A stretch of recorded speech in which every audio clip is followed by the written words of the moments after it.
Paper देने वाले उनके वीडियो सबसे ज्यादा इंपॉर्टेंट है मेरे प्यारे बच्चों।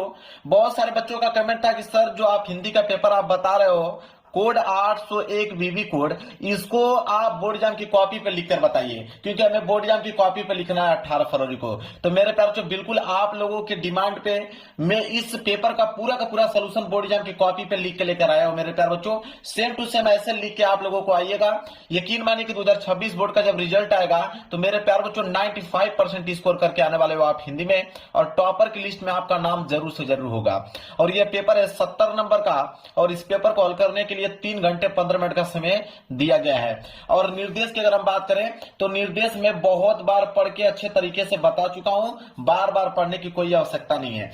मुझे इस पेपर का सलूशन इस बोर्ड एग्जाम की कॉपी पे करना है ताकि आप अच्छे से समझ पाओ कि कैसे आप 18 फरवरी को लिखोगे। मेरे प्यारे बच्चों आपको देखिए 18 फरवरी को आपको सेम ऐसा बोर्ड एग्जाम की कॉपी देखने को मिलेगा, लेकिन वहां पे एक अंतर रहेगा। यह कॉपी मेरे प्यारे बच्चों इस तरह है, तो उसमें कॉपी आप लोगों का नई कॉपी इस तरह घूम के आएगी। पूरा का पूरा सेम चीज लिखा रहेगा, कोई भी बदलाव नहीं होगा।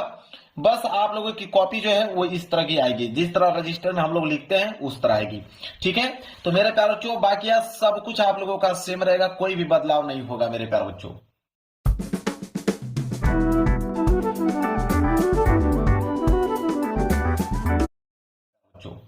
देखिए मेरे प्यारे बच्चों सबसे पहला जो काम करना है मेरे प्यारे बच्चों, वो जब पेपर है आपका, जैसे पेपर है तो पेपर में अनुक्रमांक दिया है ना, तो एडमिट कार्ड पर से देखकर अनुक्रमांक सही सही यहाँ पे अंकों में लिख देना है, और यहाँ पे नीचे अपना नाम लिख लीजिएगा। इसके बाद देखिए यहाँ पे ये बोर्ड एग्जाम का फ्रंट पेज है मेरे प्यारे बच्चों, बोर्ड एग्जाम की कॉपी का फ्रंट पेज है मेरे प्यारे बच्चों। और मैं थोड़ा सा जूम कर दूं ताकि आपको स्पष्ट दिख पाए।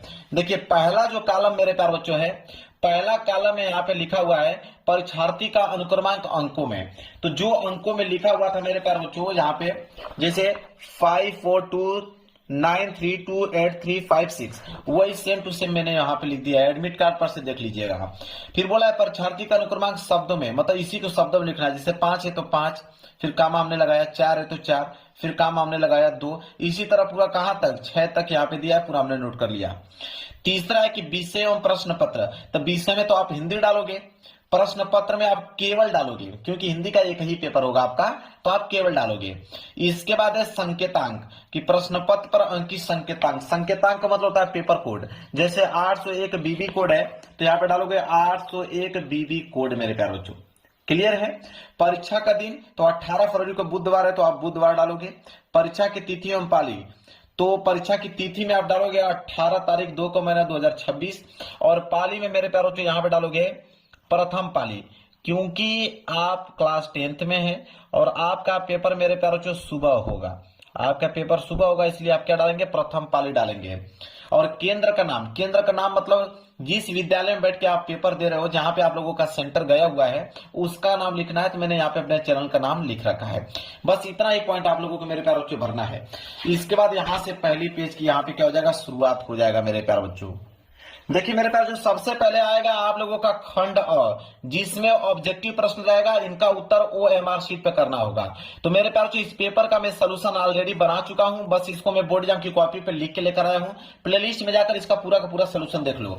मेन चीज है इसका कि बोर्ड एग्जाम की कॉपी पे कैसे लिखे। तो बोर्ड एग्जाम की कॉपी पे मेरे प्यारे बच्चों यहां से आप लिखना प्रारंभ करोगे खंड ब, क्योंकि खंड अ में तो 20 ऑब्जेक्टिव प्रश्न है जिसका उत्तर आपको OMR शीट पे देना है। तो इसका सोल्यूशन आप देख लीजिएगा, चैनल के प्लेलिस्ट में इस पेपर का सोल्यूशन पूरा डिटेल में बना रखा हूं। बस मेन चीज है इसमें मैंने कॉपी पे लिख के दिखाया है। अब यहाँ पे जैसे वर्णनात्मक प्रश्न दिया हुआ है, खंड ब वर्णनात्मक प्रश्न है। सबसे पहला जो काम करना है मेरे प्यारे बच्चों, देखिए सबसे पहले आप डबल लाइन का यहाँ पे हंसिया खींचेंगे। हंसिया खींचने के बाद आप यहां पे डालेंगे पहली हेडिंग खंड ब, यहां पे डालेंगे वर्णनात्मक प्रश्न। ठीक है, खंड ब वर्णनात्मक प्रश्न आपने डाला, ये आपकी मेन हेडिंग होनी चाहिए शुरू की। इसके बाद मेरे प्यारों जो यहां बोला है प्रश्न उत्तर संख्या 21, बोला है प्रश्न उत्तर संख्या 21, बोला है कि निम्नलिखित में से किसी एक गद्यांश पर आधारित सभी प्रश्नों के उत्तर आप लोगों को देना है। अब इसमें बोला है कि गद्यांश है, एक क वाला है, कह रहा है कि क वाला अगर नहीं कर पाओगे तो अथवा करके पीछे आप लोगों का दिया हुआ है ख वाला। ठीक है, मैं दिखा देता हूं यहाँ पे। ठीक है, क वाला नहीं कर पाओगे तो यहां से पीछे दिया हुआ है ख वाला। तो क और ख दोनों में से कोई एक ही आप लोगों को करना है। अगर मेरे प्यारों चो अगर आप क वाला करना चाहते हैं, 21 का क वाला करना चाहते हैं तो आपको हेडिंग डालना पड़ेगा। तो एक लाइन का गैप छोड़ के आप डालेंगे प्रश्न उत्तर संख्या 21 का क, ठीक है। इसके बाद मेरे प्यारों चो यहाँ पे डालेंगे संकेत। संकेत के नीचे यहाँ पे आप लोगों को स्केल की सहायता से अंडरलाइनिंग कर देना है। संकेत का मतलब यह होता है कि जैसे यहाँ लिखा है बहुत से लोग, शुरू के कुछ लाइन आप लिख लीजिए और डॉट डॉट डॉट करते जाइए, लास्ट की लाइन जो है यहाँ पे अच्छी बात नहीं, इसको लिख लीजिए। तो यहाँ पे देखिए लिखा है बहुत से लोग डॉट डॉट अच्छी बात नहीं। संकेत लिखना काफी इंपॉर्टेंट है ताकि एग्जामिनर को मालूम चल जाए कि आपने कौन सा गद्यांश किया हुआ है। इसके बाद मेरे प्यारों इस गद्यांश को आपको पढ़ना है।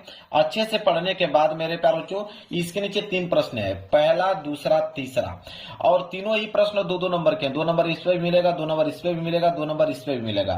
पहला प्रश्न है कि उपयुक्त गद्यांश का संदर्भ लिखिए। तो देखिए संदर्भ, यहाँ पे उत्तर पहले का हेडिंग डाला गया है संदर्भ। और संदर्भ देखिए कितना अच्छे से लिखा गया है कि प्रस्तुत गद्यांश हमारी पाठ्य पुस्तक, देखिए हिंदी से लिया गया तो इसको ब्लैक पेन से लिखा गया है। हिंदी के गदखंड को भी ब्लैक पेन से लिखा गया है। गदखंड में संकलित मित्रता नामक पाठ से, मतलब मित्रता नामक निबंध से लिया गया है और इसके लेखक रामचंद्र शुक्ल जी हैं। अब इसमें आपको सीखने को क्या मिला कि संदर्भ जब भी लिख रहे हो तो मेन चीजों को आपको हाईलाइटेड कर देना है, ब्लैक पेन से लिखना है ताकि दिखने में अच्छा लगे। अब संदर्भ देखिए कितना अच्छे से लिखा गया है, इसमें 2 नंबर मेरे प्यारे बच्चों मिलना तय है, कोई रुक नहीं सकता है। एक लाइन का गैप आपको देना है। बोला कि रेखांकित अंश की व्याख्या कीजिए, जहां तक अंडरलाइन किया गया इसका व्याख्या बताना है। तो देखिए यहाँ पे व्याख्या, एक लाइन का गैप छोड़कर यहाँ पे व्याख्या बताया गया है। कितना बेहतरीन तरीके से व्याख्या लिखा गया है मेरे प्यारे बच्चों। अगर ये पेज भर जाता है तो आप यहाँ पे लिखिए पीटीओ मतलब पेज टर्न ओवर। पीटीओ लिखकर और कुछ वर्ड अगर आपका बाकी है तो इधर आप लिख सकते हो, उसमें कोई दिक्कत नहीं। मैं दिखा देता हूं आप लोगों को। अगर एक आध लाइन आपका बचा है, 2 लाइन 3 लाइन जितना भी लाइन बचा है, देखिए इधर लिखा गया है, यहाँ पे जाके इसका आंसर बिल्कुल कंप्लीट हुआ है। तो इस पे भी मेरे प्यारों से कितने नंबर मिलते हैं? 2 नंबर मिलते हैं, ठीक है। इसके बाद देख लो आप, तीसरा प्रश्न है कि किस प्रकार की बातों का प्रभाव व्यक्ति पर जल्दी होता है। इसका आंसर देखिए, एक लाइन का गैप छोड़कर उत्तर तीसरे का दिया गया है मेरे प्यारे बच्चों। 2 नंबर यहाँ पे मिलता है। टोटल कितने नंबर मिल गए? 6 नंबर मिल गए। अब मेरे प्यारे बच्चों प्रश्न उत्तर जो है आपका 21 समाप्त हो गया।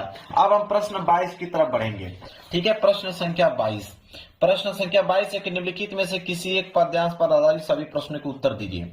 अभी हमने गद्यांश देखा था, अब ये आ गया पद्यांश। पद्यांश भी सेम 6 नंबर के लिए ही है। इसमें भी आपका क वाला दिया गया है। कह रहा है क वाला नहीं कर पाओगे तो अथवा करके पीछे आपका ख वाला दिया गया है। दोनों में से कोई एक ही करना है। चलिए देखते हैं कौन सा किया गया है। तो देखिए लिखा है प्रश्न उत्तर संख्या 22 का क वाला किया गया है, बहुत अच्छी बात है। इसके मेरे प्यारे बच्चों देखिए यहाँ पे एक चीज लिखना चाहिए, उसको संकेत, ठीक है। जैसे यहाँ पे संकेत लिखना जरूरी है, जो कि यहाँ पे लिखा नहीं गया है। यहाँ पे आपको लिखना कंपलसरी है, अगर लिख दोगे बहुत अच्छी बात है। यहाँ पे संकेत आपको लिखना ही चाहिए था। संकेत इस तरह लिखकर, संकेत लिखने का तरीका मैंने आप लोगों को बता ही दिया। संकेत कैसे लिखा जाता है मेरे प्यारे बच्चों कि शुरू के कुछ लाइन, जैसे उद्धव मन्ना भय, फिर डॉट डॉट करते जाना है, नहीं जगदीश, ठीक है। इससे संकेत का पता चल जाता है। इसके बाद 3 क्वेश्चन है, जो कि तीनों ही क्वेश्चन 2-2 नंबर के हिसाब से आपको 6 नंबर देंगे। पहला कि उपयुक्त पद्यांश का संदर्भ लिखिए। तो देखिए यहाँ पे संदर्भ लिखा गया है, पद, सूरदास, सूरसागर, मेन चीजों को हाईलाइटेड किया गया है, बहुत अच्छी बात है, 2 नंबर मिल गया। एक लाइन का गैप छोड़ा गया है और अगला प्रश्न किया गया, प्रश्न दूसरा। बोला है कि गोपियां उद्धव द्वारा बताए गए ब्रह्मा ईश्वर के आराधना में स्वयं को असमर्थ क्यों बताती हैं? 2 नंबर इसमें मिलेगा। तो देखिए कितना अच्छे से इसका आंसर यहाँ पे मेरे प्यारों से लिखा गया है, तो 2 नंबर यहाँ पे भी मिलता है इसको। इसके बाद हम आगे आएंगे इस वाले पेज पे, और इस वाले पेज पे आने पे प्रश्न तीसरा करेंगे। इसमें तीसरा एक रेखांकित अंश की व्याख्या कीजिए।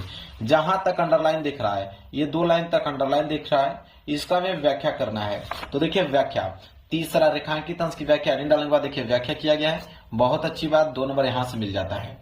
अब मेरे प्यारों आगे बढ़ते हैं, प्रश्न 23। अब बोला है प्रश्न 23 यहाँ पे कि नीचे दिए गए संस्कृत गद्यांश में से किसी एक का संदर्भ सहित हिंदी में अनुवाद कीजिए। अब संस्कृत का गद्यांश है 5 नंबर के लिए, 2 नंबर संदर्भ पे मिलता है, 3 नंबर हिंदी अनुवाद पे मिलता है। इसमें भी एक क वाला दिया गया है। कह रहा है कि क वाला नहीं कर पाओगे तो अथवा करके पीछे आपका ख वाला दिया गया, मैं दिखाता हूँ आप लोगों को। अगर क वाला नहीं कर पाओगे तो अथवा करके ख वाला, इसको आप कर सकते हो। देखिए लिखा ना यहाँ तक, ख वाला कर सकते हो। तो देखिए कौन सा किया गया है, प्रश्न उत्तर संख्या 23 का ख किया गया, बहुत अच्छी बात है। संकेत लिखा गया है, बहुत अच्छी बात है, संकेत लिखा गया है। और दो ही वर्ड लिखना था इसमें, एक संदर्भ और हिंदी में अनुवाद। तो देखिए संदर्भ कितना अच्छे से लिखा गया है, भारतीय संस्कृति नामक पाठ से लिया गया है, तो 2 नंबर इस पे मिलता है। और इसका हिंदी अनुवाद की अगर हम बात करें तो इस साइड हिंदी अनुवाद लिखा गया है, देखिए हिंदी अनुवाद, और हिंदी अनुवाद बहुत अच्छे से लिखा गया। इस पे कितना नंबर मिलेगा, इस पे आपको मिलते हैं 3 नंबर। क्लियर है, कोई दिक्कत नहीं होना चाहिए। प्रश्न 24 है कि नीचे दिए गए संस्कृत पद्यांश में से किसी एक का संदर्भ सहित हिंदी में अनुवाद कीजिए। कितना नंबर, 5 नंबर। अभी हमने संस्कृत का गद्यांश देखा था, ये पद्यांश है। इसमें भी देखिए या तो ऊपर वाला कीजिए या तो नहीं कर पाते हैं तो अथवा करके नीचे दिए वाला, दोनों में से कोई एक ही आपको करना है। देखते हैं कौन सा किया गया है। तो प्रश्न उत्तर संख्या 24 का अथवा, ठीक है, 24 का अथवा किया गया है और संकेत लिख दिया गया है, बहुत अच्छी बात है। और संदर्भ देखिए लिखा गया है, जीवन सूत्राणु नामक पाठ से लिया गया है। संदर्भ में मिलेंगे यहाँ से 2 नंबर। और इसका हिंदी अनुवाद की अगर हम बात करें, देखिए हिंदी अनुवाद कितना अच्छे से किया गया है, और हिंदी अनुवाद पे मिलते हैं कितने नंबर, 3 नंबर हिंदी अनुवाद पे मिल जाता है। टोटल 5 नंबर यहाँ से कंप्लीट हो गए। चलिए आगे बढ़ते हैं, अगला प्रश्न देख लीजिए। अगला प्रश्न है प्रश्न 26। अब आप कहोगे प्रश्न 25 तो आपने लिखा नहीं, तो प्रश्न 25 इसलिए हमने नहीं लिखा क्योंकि देखिए बोला है कि अपने पठित खंड काव्य के आधार पर निम्नलिखित प्रश्नों में से किसी एक का उत्तर दीजिए। अब एक खंड काव्य जो आता है मेरे प्यारों, जो जिला वाइज आता है, तो जिला वाइज आता है मेरे प्यारों, तो मैं कितने जिलों का यहाँ पे खंड काव्य लिखूंगा, तो इसलिए मैं खंड काव्य छोड़ दिया हूं जो कि 3 नंबर के लिए पूछा जाता है। इसमें क्या होता है कि सबसे पहले आप अपने जिले के नाम पता कीजिए, आप किस जिले से बिलोंग करते हैं, फिर आप देखिए कि आपके जिले में कौन सा खंड काव्य पूछा जाता है, वही आपको पेपर में करना है। तो मेरे प्यारों जो 18 फरवरी का पेपर है, तो मेरे प्यारों जो अगर आपके पास आधे घंटे का भी समय अगर आपके पास बचा है, तो सबसे पहले आप देख लीजिए कि आपके जिले में कौन सा खंड काव्य पूछा जाता है, उसको एक बार रिवाइज कर लीजिए और वही खंड काव्य करना होगा। वैसे खंड काव्य बहुत हैं, मुक्ति दूत, ज्योति जवाहर, अग्र पूजा, मेवाड़ मुकुट दिया गया है। मेवाड़ मुकुट के बाद यहाँ पे देखिए जय सुभाष, मातृभूमि, कर्ण दिया गया है, करमवीर दिया गया है, तुमुल, इतने सारे हैं और उसमें से वही आपको करना है जो आपके डिस्ट्रिक्ट में पूछा जाता हो। इसके बाद आता है प्रश्न 26 का क कि निम्नलिखित लेखकों में से किसी एक लेखक का जीवन परिचय देते हुए उनके प्रमुख रचना का उल्लेख कीजिए। अब लेखक का जीवन परिचय लिखना है जो कि कितना नंबर मिलेगा, 5 नंबर। तो 2 नंबर तो मिलता है रचनाएं पर, 2 नंबर किसमें मिलता है, रचनाएं पर, और 3 नंबर मिलता है जीवन परिचय पे। आपके पास ऑप्शन है 4, जयशंकर प्रसाद, भगवत शरण उपाध्याय जी, रामधारी सिंह दिनकर, जयप्रकाश भारती। इन चारों में से किसी एक पर ही आप लोगों को जीवन परिचय लिखना है। देखिए लिखा है प्रश्न उत्तर संख्या 26 का क, हेडिंग अच्छे से डाला गया है। जयशंकर प्रसाद का किया गया है, पहला जयशंकर प्रसाद। यहाँ पे देखिए संक्षिप्त परिचय में लिखा गया है जैसे नाम, जन्म, स्थान, पिता का नाम, माता का नाम, मृत्यु, रचना। बहुत अच्छी बात है, संक्षिप्त परिचय लिखा गया है। इसके बाद यहाँ पे देखिए जीवन परिचय नहीं डाल के इसको अच्छे से विवरण पूरा लिखा गया है। देखिए मेन चीजों को यहाँ पे कितना अच्छे से हाईलाइटेड किया गया है, एग्जामिनर इतना प्रभावित हो जाएगा आपसे कि आपको क्या बताया जाए। तो टोटल देखिए यहाँ रचना भी लिखा गया है, कामायनी लहर झरना। तो 2 नंबर तो मेरे प्यारों को यहीं पर रचना पे मिलेगा और 3 नंबर यहाँ पे मिल जाते हैं जीवन परिचय पे। टोटल 5 नंबर यहाँ से क्या हो गए, कंप्लीट हो गए। कोई दिक्कत नहीं होना चाहिए। आगे बढ़ते हैं अगले प्रश्न की तरफ। अब अगला प्रश्न है प्रश्न 26 का ख। चलिए देखते हैं 26 का ख वाला क्या दिया है। बोला है 26 का ख कि निम्नलिखित कवियों में से किसी एक कवि का जीवन परिचय देते हुए उनके एक प्रमुख रचना का उल्लेख करना है। अब देखिए कवि का जीवन परिचय कितने नंबर के लिए पूछा गया, 5 नंबर के लिए। तो 2 नंबर रचना पर, 3 नंबर जीवन परिचय पे। तुलसीदास, बिहारी लाल, सुमित्रानंद पंत, श्यामनारायण पांडे, इन चारों लोगों में से किसी एक का आपको जीवन परिचय लिखना है। चलिए देखिए लिखा है प्रश्न उत्तर संख्या 26 का ख, हेडिंग डाला गया है। पहला तुलसीदास पे लिखा गया है मेरे प्यारे बच्चों, बहुत अच्छी बात है। और संक्षिप्त परिचय में देखिए नाम, जन्म, स्थान, पिता का नाम, माता का नाम, रचनाएं, मृत्यु लिखा गया है। फिर जीवन परिचय डालने के बाद यहाँ से पूरा का पूरा विवरण यहाँ पे मेरे प्यारे बच्चों लिखा गया है। और यहाँ पे देखिए पेज भर गया है, कोई दिक्कत नहीं है, पेज भर जाता है, पीटीओ लिख दीजिएगा। पीटीओ लिखने के बाद पेज को पलट दीजिए और इधर जो भी चीज बचा है उसको यहाँ पे लिखिए। देखिए यहाँ पे रचनाएं लिखा गया, रामचरितमानस, गीतावली, दोहावली। तो रचना पे 2 नंबर और जीवन परिचय पे 3 नंबर। टोटल 5 नंबर मिल गया कि नहीं जीवन परिचय से, बताइए। बिल्कुल। आगे प्रश्न संख्या 27। प्रश्न संख्या 27 है कि अपनी पाठ्य पुस्तक के संस्कृत खंड के पाठ्य वस्तु से कंठस्थ कोई एक श्लोक लिखे जो इस प्रश्न पत्र में न आया हो। 2 नंबर का श्लोक लिखना है जो इस पेपर में न आया हो। तो देखिए प्रश्नोत्तर संख्या 27 हेडिंग डाला गया है, श्लोक हेडिंग डाला गया है और श्लोक बहुत अच्छे से 2 लाइन का लिखा गया है जो कितने नंबर के लिए था, 2 नंबर के लिए। तो 2 नंबर यहां से मिल जाता है। चलिए अगला पेज पे चलते हैं। आप देखिए अगला प्रश्न क्या है मेरे प्यारे बच्चों। अगला प्रश्न है प्रश्न संख्या 28। बोला है कि आपके विद्यालय में खेल की सुविधाएं बहुत कम हैं। अपने विद्यालय के प्रधानाचार्य को पत्र लिखिए जिसमें खेल सुविधाएं उपलब्ध कराने हेतु अनुरोध किया गया हो। अगर ये नहीं करना चाहते हैं तो अथवा करके दिया है कि आपके जन्मदिन पर दादाजी ने एक पुस्तक उपहार भेजी है। दादाजी को धन्यवाद देते हुए एक पत्र लिखिए। दोनों में से कोई एक करोगे 4 नंबर मिलेगा। तो देखिए यहाँ पे लिखा गया है प्रश्न उत्तर संख्या 28 और 28 में कौन सा किया गया, देखिए विषय में लिखा गया है कि विद्यालय में खेल कूद की सामग्री की ओर ध्यान दिलाने हेतु, मतलब ये ऊपर वाला किया गया है मेरे प्यारे बच्चों। ठीक है, तो देखिए कितना अच्छा से लिखा गया। पहले एड्रेस लिखा गया है, प्रधानाचार्य महोदय जी सेवा में स्कूल का नाम लिखा गया है, एड्रेस लिखा गया है, बहुत अच्छी बात है। विषय आपको डालना कंपलसरी है, तभी तो एग्जामिनर समझेगा कि आपने किस पे लिखा हुआ है। इसके बाद यहाँ से पूरा का पूरा विवरण आपने लिखा हुआ है। पेज भर गया है, तो पेज भर जाए तो मेरे प्यारे बच्चों पेज क्या भर जाए, यहीं पे कंप्लीट हो गया है। यहाँ पे क्या हो गया, बिल्कुल कंप्लीट हो गया मेरे प्यारे बच्चों। तो कंप्लीट हो गया है तो कितने नंबर मिलेंगे, यहाँ पे 4 नंबर का था। लेकिन देखिए यहाँ पे अपना एड्रेस नहीं लिखा गया है, यहाँ पे अपना एड्रेस मिस किया गया है, इसलिए मैं यहाँ पे 2 ही नंबर यहाँ पे या 3 नंबर दे देता हूँ, 3 नंबर दे देता हूँ। पूरा का पूरा 4 नंबर नहीं दूंगा क्योंकि यहाँ पे भी अपना एड्रेस तो लिखना चाहिए ना। चलिए तो एड्रेस यहाँ पे भूल गया है, इसलिए 1 नंबर में यहाँ पे काट लेता हूँ। चलिए आगे देख लेते हैं प्रश्न संख्या 29। प्रश्न संख्या 29 है कि निम्नलिखित में से किन्हीं 2 प्रश्नों के उत्तर संस्कृत में दीजिए। 1 2 3 4 प्रश्न है, किन्हीं 2 ही प्रश्नों का उत्तर संस्कृत में देना है। तो मैं यहाँ पे प्रश्न उत्तर संख्या 29 अब यहाँ पे 4 प्रश्न कर दिया है। पहला वाला प्रश्न, दूसरा, तीसरा, चौथा, 4 प्रश्न कर दिया। 2 ही करना था, 4 प्रश्न कर दिया। हालांकि उसको 2 ही नंबर मिलने वाले हैं। दाढ़ी बना रहा है कि मुंह, नहीं तो कटेगा ना। तो साधारण रेजर छोड़, जिलेट घाट पकड़। इसका फ्लेक्सिबल हेड बेफिक्र शेव दे, प्लैटिनम कोटेड ब्लेड ज्यादा चले। तो अब दाढ़ी बनाओ, मुंह नहीं। जिलेट घाट। मेरी साह विच खुलदा तेरा ना खुशबू वर्गा ना ना ना ना ना ना। ठीक है, 4 भले ही किया लेकिन 2 ही नंबर इसको मिलेगा। एक्स्ट्रा नंबर नहीं मिलता है मेरे प्यारे बच्चों, क्योंकि इसने ऑलरेडी बोल रखा है कि 2 ही नंबर मिलेगा। 2 ही प्रश्न करना है, आप भले ही 4 प्रश्न कर दिए उसको कोई बात नहीं है। इसके बाद है प्रश्न 30। निम्नलिखित में से किसी एक विषय पर निबंध लिखिए। देखिए 7 नंबर का निबंध है मेरे प्यारे बच्चों। बोला है कि मेरा प्रिय साहित्यकार, वृक्षधारा के आभूषण।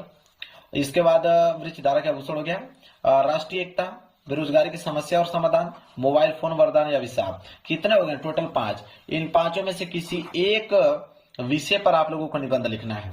चलिए देखिए निबंध कैसे लिखा गया है, कितना पेज में लिखा गया है कि उसको 7 में 7 नंबर मिलेगा, देखते हैं। प्रश्न उत्तर संख्या 30, बहुत अच्छी बात है। चौथा, बेरोजगारी की समस्या और समाधान। खुशियां का कल ढूंढना होगा, बेरोजगारी का कल ढूंढना होगा, बिल्कुल सही।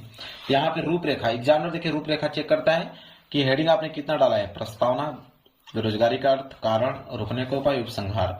चलिए पहला हेडिंग वो प्रस्तावना देता है, क्योंकि पहला हेडिंग प्रस्तावना है। प्रस्तावना बहुत अच्छे से लिखा गया है मेरे प्यारे बच्चों। प्रस्तावना लिखने के बाद चलिए आगे बढ़ते हैं। प्रस्तावना यहां तक कंप्लीट है।